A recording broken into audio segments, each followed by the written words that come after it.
vous êtes sur Radio S'enchaîne, la radio qui donne la parole à celles et ceux qui ne l'ont pas. Une tisane, s'il vous plaît, une tisane. Merci beaucoup. Chères auditrices, chers auditeurs, aujourd'hui nous allons vous décrire les mouvements artistiques du XXe siècle. Il y a une raison à ça. Ce fut un siècle qui avait besoin d'oublier le passé pour régénérer un avenir possible. Et la succession de ces mouvements nous montre à quel point l'art et la société avaient besoin de secouer la poussière accumulée pour avancer.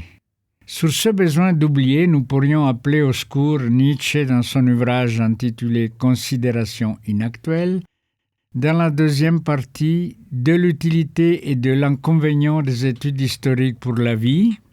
Dans cet ouvrage, Nietzsche révalorise l'oubli contre la mémoire. Sa thèse est qu'il existe une forme d'oubli, un oubli que l'on pourrait qualifier de positif, qui est favorable à la vie humaine, voire qui est condition de l'action humaine. En nous appuyant sur la lecture de cet ouvrage, nous allons voir en quoi l'excès de mémoire, même pour l'art, que ce soit à l'échelle individuelle ou collective, constitue une menace pour la vie humaine. J'ai pris les définitions de ces mouvements artistico-politiques sur Wikipédia. Vous êtes en compagnie de Jean-Luc Cardit à la technique et moi-même au micro, et on va commencer par ordre chronologique pendant le XXe siècle. Et on commence par le dadaïsme qui est en fait de 1916 à 1923. Le mouvement Dada, aussi appelé dadaïsme, est un mouvement intellectuel, littéraire et artistique ponctuel du début du XXe siècle qui se caractérise par une remise en cause de toutes les conventions et contraintes idéologiques, esthétiques et politiques. Dada est issu d'une filiation expressionniste et sa véritable naissance est le manifeste littéraire publié sous forme de tract en février 1915 à Berlin par Hugo Ball et Richard Welzenbeck. Ceux-ci, en se déclarant négativistes, affirment « Nous ne sommes pas assez naïfs pour croire dans le progrès ». Nous nous occupons avec amusement que de l'aujourd'hui, le présent. Nous voulons être des mystiques du détail, des taraudeurs et des clairvoyants, des anticonceptionnistes et des râleurs littéraires. Nous voulons supprimer le désir pour toute forme de beauté, de culture, de poésie, pour tout raffinement intellectuel, toute forme de goût, socialisme, altruisme et synonymisme. C'est à partir de ce texte que s'esquisse la position spécifique de Dada.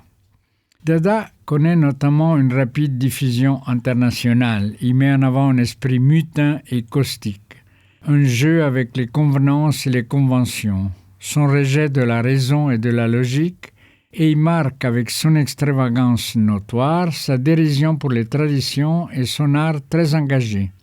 Proche de l'idéologie socialiste, voire anarchiste pour Tzara ou même pour Raoul Hausmann, Dada se démarque à l'époque par sa proximité avec le militantisme radical.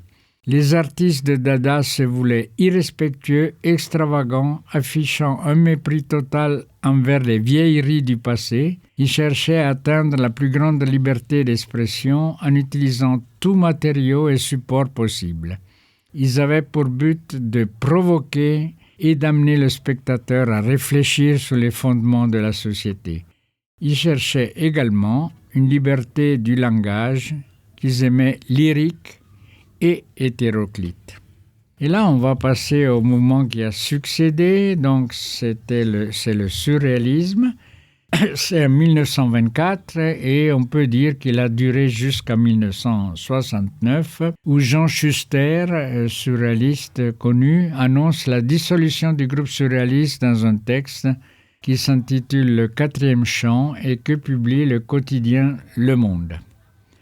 Le surréalisme est un mouvement poétique et artistique du XXe siècle directement issu de la révolte incarnée par le mouvement Dada, donc on en a parlé tout à l'heure, tout à la fin de la Première Guerre mondiale. Comprenons l'ensemble des procédés de création et d'expression, peinture, dessin, musique, photographie, cinéma, poésie, conte, utilisant toutes les forces psychiques, automatisme, écriture automatique bien sûr, rêve, inconscient, libéré du contrôle de la raison et en lutte contre les valeurs reçues. Il est caractérisé par sa transdisciplinarité, poésie, peinture, objet, collage, cinéma, costume, et l'importante collaboration entre ses membres. En 1924, André Breton le définit comme le premier manifeste du surréalisme, comme un automatisme psychique pur par lequel on se propose d'exprimer soit verbalement, soit par écrit, soit de toute autre manière, le fonctionnement réel de la pensée. Dictée de la pensée, en l'absence de tout contrôle exercé par la raison, en dehors de toute préoccupation esthétique ou morale. Le surréalisme repose sur la conviction qu'il existe une réalité supérieure dans certaines formes d'association négligées jusqu'à lui, comme, entre autres, la toute-puissance du rêve ou le jeu désintéressé de la pensée. Il se plaint au rapprochement inattendu entre des termes apparemment inconciliables, de façon à faire jaillir un sens neuf, ou comme le dit André Breton, une lumière particulière, lumière de l'image. Le surréalisme tend à ruiner définitivement tous les autres mécanismes psychiques et à se substituer à eux dans la résolution des principaux problèmes de la vie. Et en réactualisant la dimension poétique de la peinture, le surréalisme se heurte à la question de la représentation, du non-figurable et de l'indicible. Maintenant, on va présenter un mouvement qui est un peu moins connu, qui est à la suite du surréalisme. Il s'appelle lettrisme. Il est né en 1945 et jusqu'environ 1990, à peu près. Le lettrisme, également nommé hypercréatisme ou hypernovatisme, est à l'origine un mouvement artistique puis pluriculturel né en 1945, comme je dis, avec l'arrivée en France de son fondateur Isidore Isou. Le lettrisme, renonçant à l'usage des mots, s'attache au départ à la poétique des sons, des onomatopées, à la musique des lettres. Voici la définition qu'en donne Isidore Isou Goldstein en 1945 dans Bilan lettriste. Art qui accepte la matière des lettres réduite et devenue simplement elle-même, s'ajoutant ou remplaçant totalement les éléments poétiques et musicaux, et qui les dépassent pour mouler dans leur bloc des œuvres cohérentes. Par la suite, le lettrisme se définira comme un mouvement culturel fondé sur la novation dans toutes les disciplines du savoir et de la vie, au moyen notamment de la créatique ou la novatique, ouvrage rédigé par Isou entre 1941 et 1976. Il est donc nécessaire de distinguer le lettrisme comme mouvement d'avant-garde et le lettrisme comme art basé sur les lettres ou les phonèmes. Le lettrisme est l'un des principaux mouvements d'avant-garde depuis le dadaïsme et le surréalisme. Il représente une tentative extrême de dépassement de l'activité créatrice, fondée sur une connaissance rigoureuse des domaines abordés, la cladologie, du grec klados, branche qui signifie littéralement science des branches de la culture et de la vie, et qui se propose de faire une description profonde et complète de la culture, qu'elle divise en domaines de l'art, de la science, de la philosophie, de la théologie et de la technique. Donc, elle précise les secteurs de recherche et de découverte. Plus tard, Isou proposa le terme d'hypercréatisme ou d'hypernovatisme pour mieux définir ce mouvement qui ne s'est pas réduit à la poésie des lettres. L'œuvre théorique d'Isou comprend, à côté de l'exposé de la doctrine lettriste, un commentaire critique de chaque domaine abordé. Cependant, et malgré les dissentements qui lient les principaux acteurs du mouvement, particulièrement entre Isou et son ex-disciple Guy Debord, cet élan créateur a permis des œuvres audacieuses comme le cinéma discrépant ou le traité d'économie nucléaire, le soulèvement de la jeunesse en 1949, toujours d'Isidore Isou. Et maintenant, on va parler d'un autre mouvement qui est plutôt né en 1957. C'est l'international situationniste. Il s'est autodissous en 1972. caractéristiques comme le surréalisme qui s'est aussi autodissous. L'Internationale situationniste, IS, est une organisation de théoriciens, stratèges et activistes révolutionnaires opérant dans le domaine culturel, artistique, politique, social et désireux d'en finir avec la société de classe et la dictature de la marchandise. Ses fondateurs se définissent eux-mêmes dans le premier numéro de leur revue en 1958 comme ceux qui s'emploient à construire des situations. C'est pour ça qu'ils s'appellent situationnistes. Une situation construite étant un mouvement de la vie, concrètement et délibérément construit par l'organisation collective d'une ambiance unitaire et d'un jeu d'événements. Elle est originellement l'expression d'une volonté de dépassement des tentatives révolutionnaires des avant-gardes artistiques de la première moitié du XXe siècle qui ont été le dadaïsme, le surréalisme et le lettrisme que nous venons de présenter.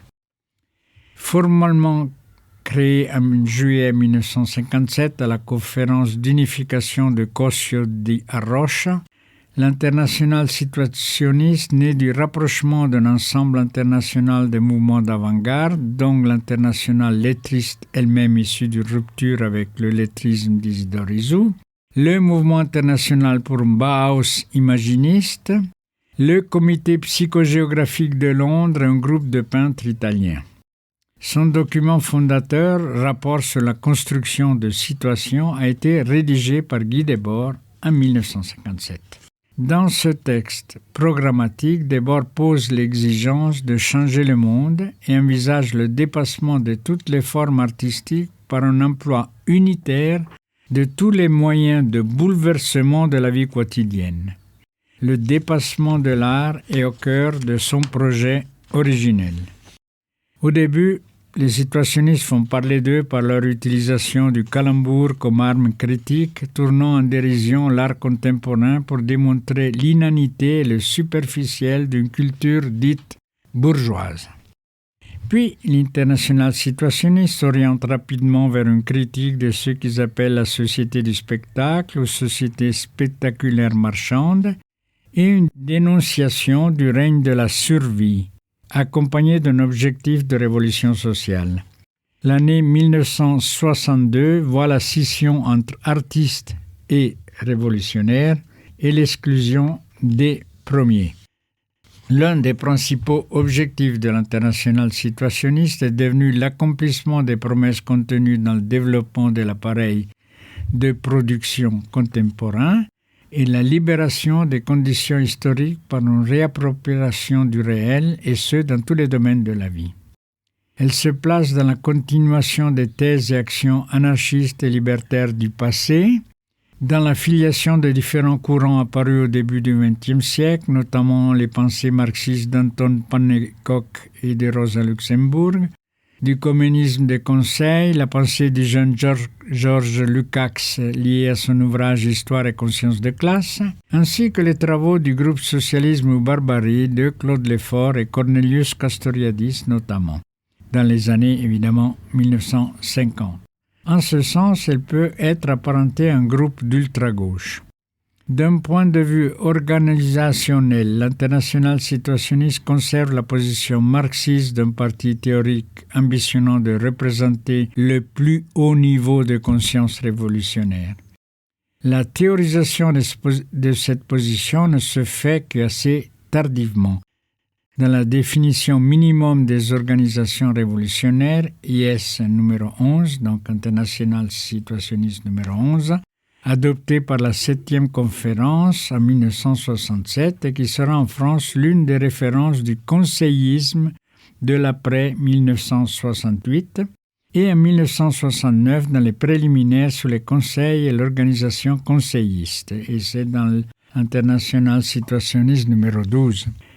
L'Internationale situationniste s'autodissout en 1972 après la publication de la véritable scission de l'Internationale circulaire publique de l'Internationale situationniste elle-même.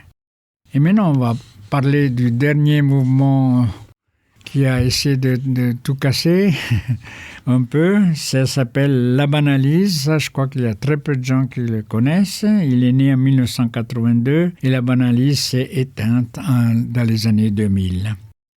La Banalise est un mouvement critique et expérimental créé par Pierre Bazantet et Yves Elias au début des années 1980, comme je viens de le dire. Ce mouvement a donné lieu au congrès ordinaire de Banalise, congrès annuel qui s'est tenu de 1982 à 1991 à la halte ferroviaire des Fades, en Auvergne. Ce congrès où il ne se passait rien était consacré à l'observation du banal. Voilà le nom Banalise.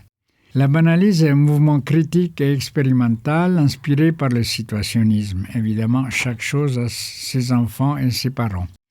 Il a été créé au début des années 1980 en réponse à la colonisation du réel par la valeur marchande, et ça ressemble à l'international situationniste, et contre l'exigence de rentabilisation du temps.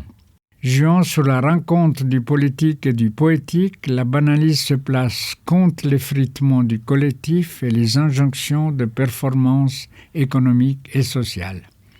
Les fondateurs de la Banalise, Pierre Bazantet et Yves Elias, la définissent comme l'agitation mentale, encore assez confuse, que provoque cette expérimentation peu raisonnable, mais exigeante d'une réalité sans intérêt, mais problématique.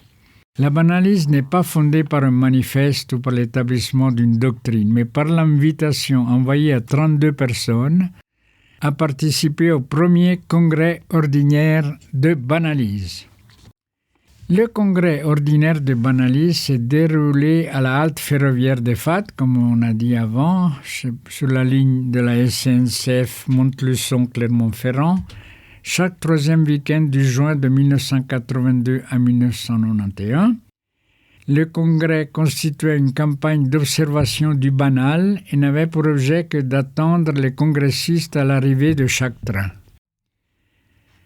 L'idée était d'aller quelque part pour mener un congrès sans objet. Explique Pierre Bazantet, il s'agissait de prendre le risque de la nuit. C'est en cherchant sur une carte une petite gare où il n'y avait rien d'autre à faire que de se rencontrer que les deux fondateurs du congrès trouvèrent la halte ferroviaire des Fades avec son hôtel isolé. Le nom de Fades était idoine pour ce congrès consacré à l'expérience d'une réalité sans intérêt. Le premier congrès qui eut lieu du 19 au 22 juin 1982 ne ressembla que ces deux organisateurs, Pierre Bazantet et Yves Elias, malgré l'invitation envoyée à 32 personnes. Celui de 1983 ne verra pas plus d'affluence. Les congrès suivants réunirent plus de visiteurs, 5 en 1984, 13 en 1985 et le congrès de 1987 en accueillera près de 60. Avec le temps, le congrès gagne en notoriété. Libération dépêche un envoyé spécial en 1985. FR3 lui consacre un reportage. Pierre Bouteiller s'y intéresse sur France Inter et le Nouvel Observateur lui consacre des articles. Au fil des années, le congrès La Banalise adopte un protocole de plus en plus rigoureux, inspiré du cérémonial de l'État, tournant en dérision l'événement politique et les logiques institutionnelles. Cérémonie d'ouverture sur la terrasse de l'hôtel, attente du premier train, inscription du nom des congressistes et leur matricule sur le grand registre de la Banalise, c'est un cahier d'écolier, première traversée du tunnel, discours, toast soigné, banquet. Les Banalistes posent des pièces de monnaie sur les rails avant le passage du train afin de rendre l'argent à sa plénitude. Comme les deux fondateurs se l'étaient promis, le congrès ordinaire de Banalise eut lieu chaque année pendant 10 ans et celui de 1991 fut le dernier. L'essaimage du congrès de Banalise s'est arrivé parce que d'autres événements furent créés autour de la Banalise au Festival d'Avignon, en Belgique, en Suisse, aux Açores, au Canada. Le principal événement banalitique eut lieu en Tchécoslovaquie avec la participation du dissident John Bock, En banlieue de Prague eurent lieu de 1985 à 1991 les rencontres de Branik, qui consistaient à se retrouver au terminus de tramway de Branik pour y attendre 9 minutes entre deux trams. Ensuite, les activités banalitiques se sont éteintes au début des années 2000. Voilà, c'est un peu l'idée de vous présenter ces mouvements artistiques ensemble et à la suite pour voir que le XXe siècle a été vraiment un siècle de destruction, mais dans le sens de tabula rasa, de remettre les choses parce qu'on en avait. C'était trop lourd de supporter tout ce qui était la tradition. Et c'était intéressant, ce n'est plus le cas dans le XXIe siècle, malheureusement. Vous êtes sur Radio Salcena, la radio qui donne la parole à celles et ceux qui ne l'ont pas.